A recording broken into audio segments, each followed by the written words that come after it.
Welcome back, guys, to Project 1 for your typography class. Before I get us started on InDesign, I wanted to share with you one file management. You can see that on my hard drive I have my Ivy Tech courses, the summer, my type class, and I have a folder for Project 1 early letter forms. It's really important that you guys organize your stuff in a way you can find it easily and quickly.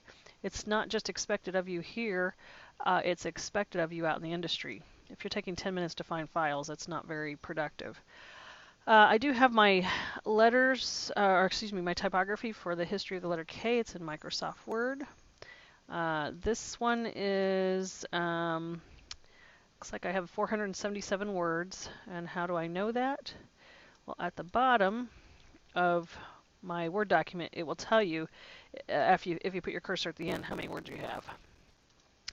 Okay, I also have visual research. Now, I know that this is mainly a typographic assignment, but visuals can go a long way for making things a little bit more exciting.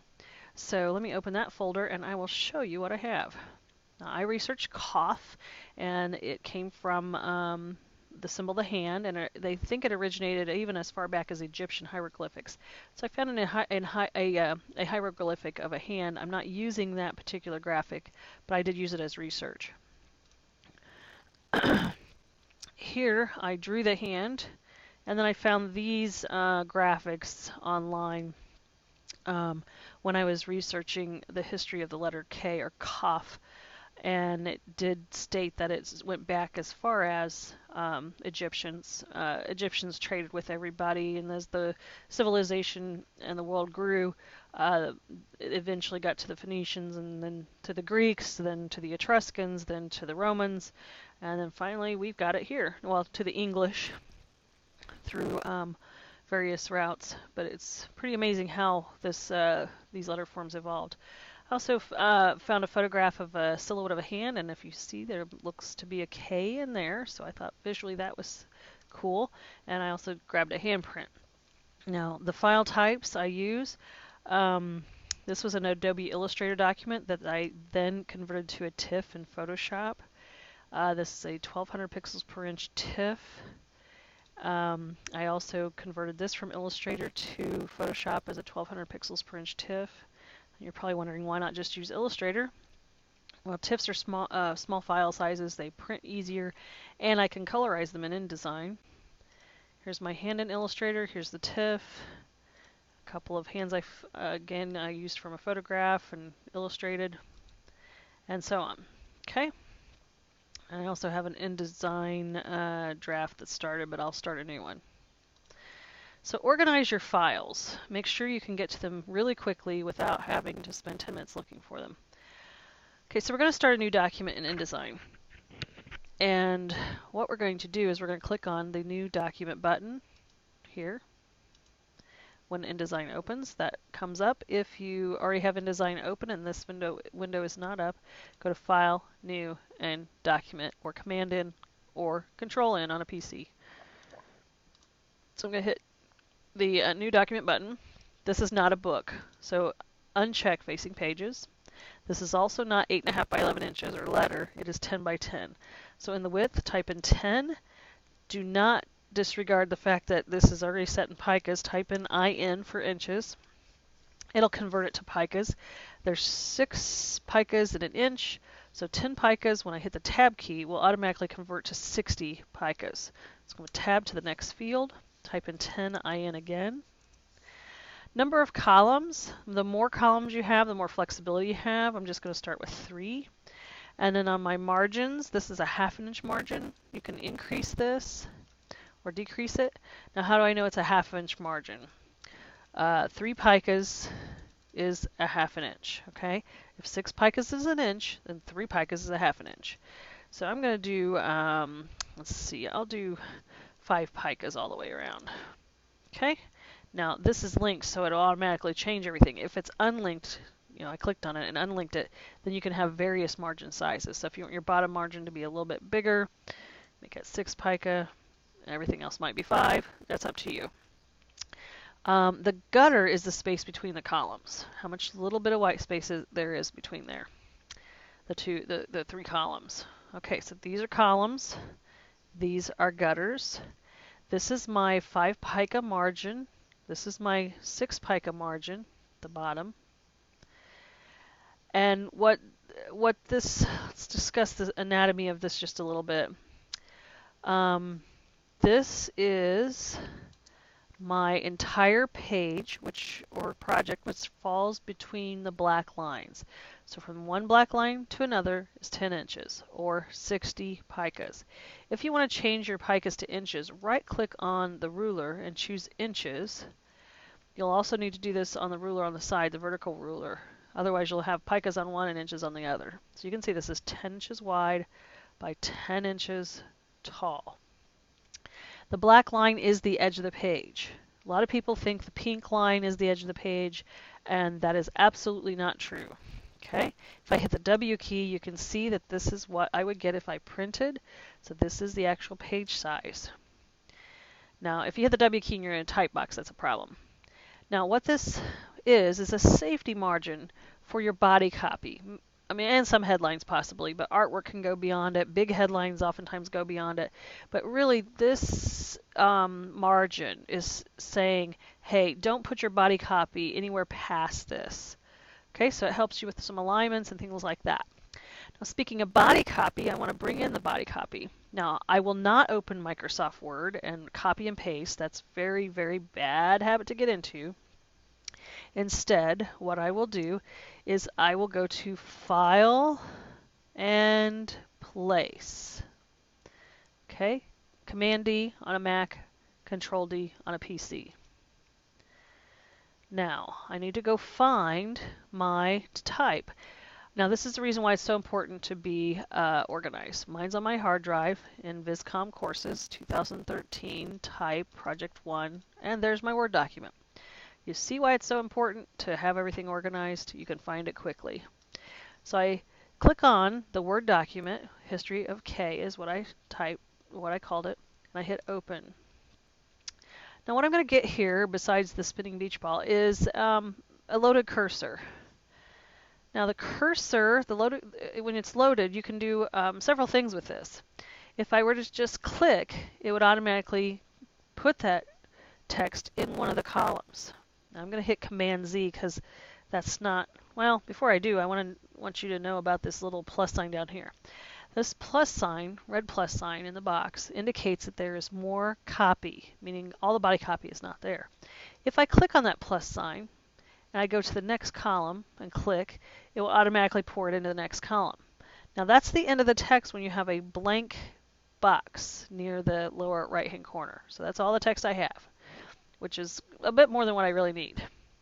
Now I'm going to hit Command Z because I want to show you another way to deal with text. Again, this is my loaded cursor. I went to File and Place earlier, so it's a loaded cursor already because I hit Command Z. If you wanted to quickly get your type to set in the columns, hold down the Shift key with the loaded cursor, and then click, and it automatically puts it into those two columns, and you don't have to waste so much time. I'm going to hit Command Z on that one, meaning undo, or Control Z on a PC. Another way to deal with text is to click and drag. I'm depressing the button on the mouse, I'm clicking, I'm dragging, and I'm telling it, hey, put the text in this box that I've created. So there's the click and drag method. Now I may have to, see there's still copy in there. I may need to pull this little window shade down and, oh my gosh, there's still more copy, and get it so that it goes all the way to the end of the copy block. Okay, so I might start working with this. Now in Word I did some hard returns for the to indicate where the paragraphs go. So I'm actually going to double click on those hard returns, or extra, double spacing between the paragraphs. I'm going to delete those because they're a little bit too wide, and I got enough copy here. I need some space. Now I'm going to hit Command 0. This is the number 0, not the letter. On PC, be Control 0, and I'm zoomed back out. Okay, so you can zoom out quickly by hitting Command or Control 0. Now it's really hard to tell what paragraph is what in some cases. So I'm going to put my cursor in here, hit Command A or Control A. It would be also found under edit, select all. Now Command A or Control A is universal on all Adobe software, so it's an easy keyboard shortcut to memorize. Command A, select all, A for all. So I've selected all the text, and I want to give the paragraph some sort of indentation for the first line. Now in the character control panel, which is the little A up here in the upper left-hand corner, you do have some options over in the far right. This option, you can kind of see the little picture right here, indicates that you can set an indent for the first line of type, a left indent. Now, this is in inches right now, which can be, I don't like working in inches when I'm dealing with type because it's something that, well, we use picas and points, so I'm going to switch these back to picas and points. And you want your indent to be about the size of the type that you're using, so I'm going to do 1 pica. The type size is 12 points. 12 points is actually 1 pica. I'm going to change the 12 points and all that stuff here in just a little bit. I'll start with a 1 pica indent. Now you can see where the paragraphs start. It's a little bit easier. Now before I get too carried away, I need to talk about fonts, point sizes, and leading. Now the font that I have right now, let me select it all. When I typeset in Word, it automatically defaulted to Times New Roman. That is not one of the fonts that we're supposed to be using on the project. Now I could click and try to find the font that I'm wanting to use, but that's going to take forever. Instead, I'm going to highlight the name of the font. This has to be selected in order it to be affected. So I highlight the name of the font and I start typing in the font that I'm planning on using, which is Garamond. Now I'm not done yet because that Garamond is a TrueType Garamond, and TrueType is actually something that might have come default with a computer. It's not a professional grade font. Professional grade fonts are OpenType fonts. They're the ones with the little black and blue O. Now I do have Garamond Premium Pro and Adobe Garamond Pro, which I will be using Adobe Garamond Pro because it has so many of these type styles available. Now for body copy, you want to usually just use regular. Don't get too fancy. I mean, you can play around, but don't do all italics or bold. Regular is the best way to set body copy. You don't want to wear people's eyes out. Now 12 point is sometimes a little big. I'm going to go 11. Usually optimal typeface size for body copy for average readers is between 9 and 11 points. So that's the point size. Let me make it bigger so you can see. There's 48. So I'm going to go with 11. Now leading is the space between the lines. Now watch what happens when I put 24 points of leading in here. Holy cow, the space between the lines really spread out. Now the type is still the same size, but the space between the lines, I'm increasing it or decreasing it. In this case I just decreased it. Okay, there we go. That looks comfortable to read. The line length isn't hopefully too long and people won't lose their place, and it's also not too short. The line length like this might be a little too short. I could go into a couple columns, but what happens is the eyes start darting and you actually tire your reader quicker. So there's, I don't know, between 48 and 72 characters is how wide this should be. You can sit there and count those.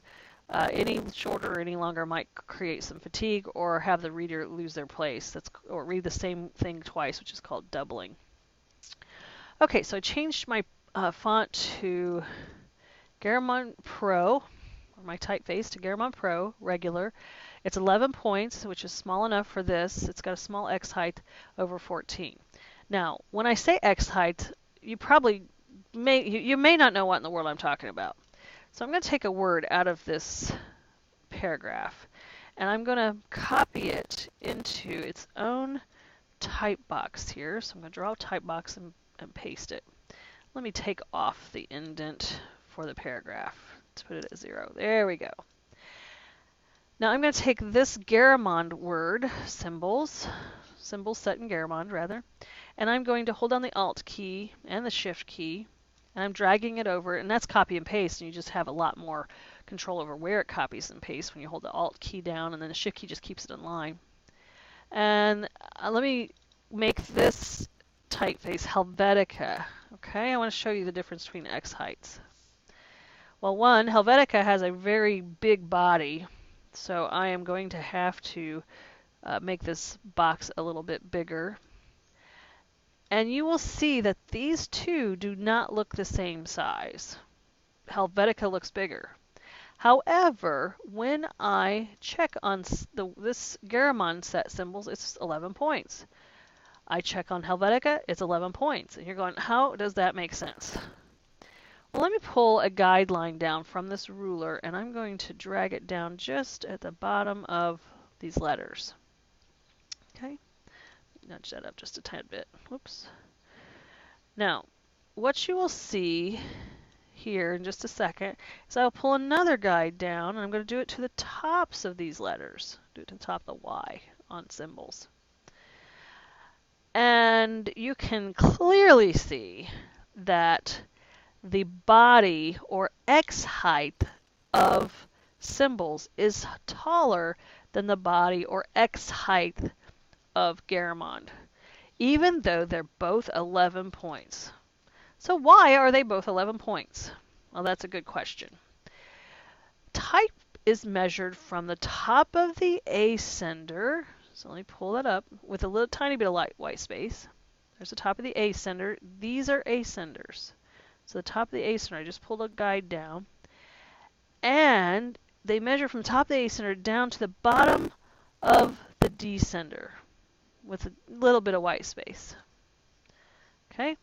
Now there's a little bit of extra space for Helvetica. I can't remember if the capital letter is taller than the ascender or not. Sometimes that, without a capital letter in here, it's kind of hard to tell. Well, it's about the same.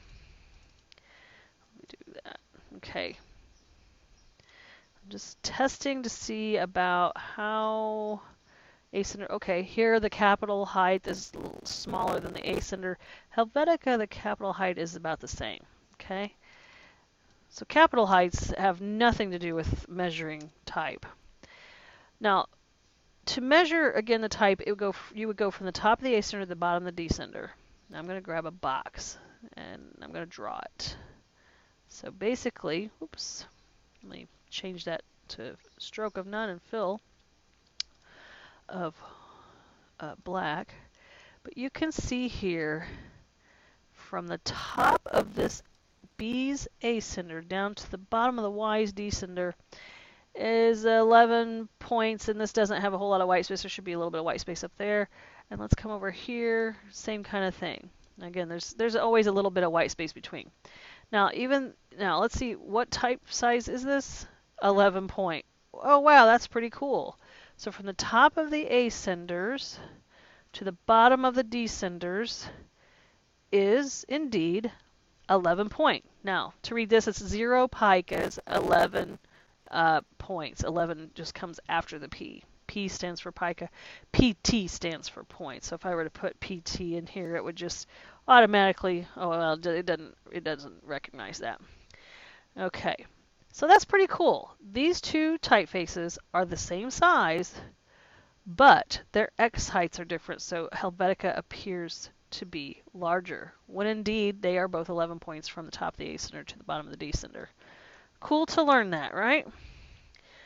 Now, let me get rid of these guides. So I'm going to go to View, Grids and Guides. Don't want to lock my guides. Okay, they're not locked.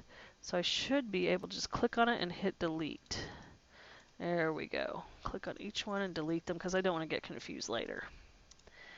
Okay, so back to this. So if you guys are using Helvetica, you need to probably use a smaller point size because it's got such a huge X height. Whereas Garamond needs to be a little bit bigger because it has such a small X height. Okay, smaller X height means a little bit bigger type. Larger X height means a little bit smaller type. Smaller X height means you can put less leading in there. But larger type, let me put Helvetic in here, it needs more leading. It seems more crowded, so you need to add more leading if you're using a font like Helvetica. Okay, so we'll just show you for instance. There we go, that's a little bit nicer. Okay, so I'm going to back off here, hit Command Z or Control Z several times and get back to where I was. There we go. All right, so that is inputting body copy. That is understanding how to deal with font, point size, leading. Understanding how to select everything, which is Control A or Command A on a PC, Control A on a Mac. Also, Control A on a PC, Command A on a Mac. Also, we set our indents for our paragraphs, and we set up our document. Okay, so now I'm ready to actually do some pretty fun design stuff, and we'll cover that more in the next video. So just get to this point and get your body copy in there and get it fitting comfortably, get a good comfortable size, good comfortable amount of leading, and we'll go on to the next step. Okay? All right, thank you, and I'll see you back at the next video.